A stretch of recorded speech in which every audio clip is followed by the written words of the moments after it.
سر انسانیت وحشت نوای بد فرا، پس جهان را حضرت ایزد به لطف خود نوا. اندران ظلمت و انس و جان ضیا بخشی نمود، یعنی آورد از کرم نور محمد را خود. باعث ایجاد عالم سید و سردار کل،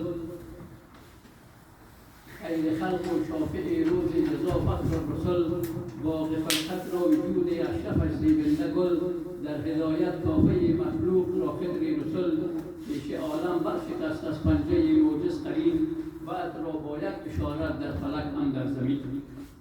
نرگسش سیراب از سرچشمه شرم و حیا، لعل او گوهرفشان معدن حسن و ادا، معنی عزم و ثبات و بخشش و جور و عطا، عین لطف و رحمت و احسان و صابر بر جفا، نور روی نیکویش تابانتر از قرص قمر، بوی موی عنبرینش خوشتر از مشک تر.